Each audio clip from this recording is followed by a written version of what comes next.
বাংলা অনুবাদ, ইংরেজি একটা প্যাসেজ দেয়া থাকবে, সেই প্যাসেজটাকে বঙ্গানুবাদ করতে হবে। এটা 15 মার্কের থাকবে। এটা খুব বেশি বড় থাকে না, মিডিয়াম ধরনের। তবে অবশ্যই আপনাকে প্রস্তুতিটা ভালো রাখতে হবে এক্ষেত্রে। গ্রন্থ সমালোচনা, 15 মার্কের গ্রন্থ সমালোচনা থাকবে।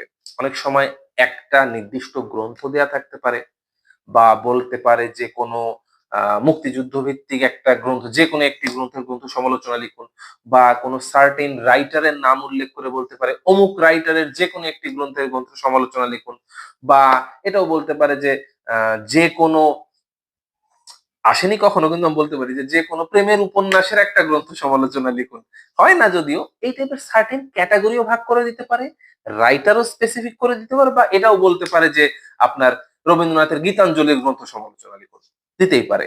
সুতরাং আপনাকে ওইভাবে ক্যাটাগরিক্যালি একটু প্রস্তুতি নিয়ে যেতে হবে। এখানেও বলবো, গ্রন্থ সমালোচনা আপনি যখন লিখবেন, গ্রন্থ সমালোচনা কিভাবে লেখে, স্ট্রাকচারটা কি, এটা আপনাকে জেনে যেতে হবে সুন্দর করে। আপনার গ্রন্থ কত পৃষ্ঠা, প্রকাশকের নাম কি, দাম কত, এই জিনিসগুলো দেখবেন যে অনেক জায়গায় এইভাবে লেখা আছে। ভাই, এগুলার দরকার নাই। আপনার দাম কত এটা জানতে চায় না গ্রন্থ সমালোচনা। আবার আপনি যখন রবীন্দ্রনাথের কোন গ্রন্থ বা কোন রিনোন সাহিত্যিকের কোন গ্রন্থ আপনি সমালোচনা করছেন, ভাই আপনি কত বড় রবীন্দ্র বিশেষজ্ঞ, আপনি কত বড় নজরুল বিশেষজ্ঞ যে রবীন্দ্রনাথের কোন একটা সাহিত্যকে আপনি পচায়া একদম শেষ করে দিলেন? সেভাবেও লেখা যাবে না।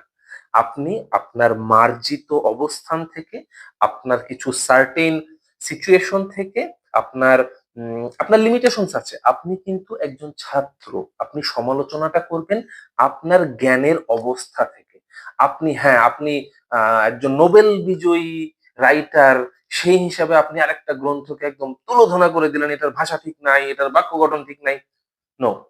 আপনি সার্টেন ভদ্রতা বজায় রেখে, এটা আরেকটু মানুষের কাছে বোধগম্য করার জন্য কি করা যেত, এটা আরেকটু মানুষকে টাচ করার জন্য কি করা যেত, এই ধরনের কথাগুলো দিয়ে আপনি গ্রন্থটাকে ব্যাখ্যা করে সুন্দর একটা সামারি তুলে ধরতে পারেন এইভাবে। এবং সর্বোপরি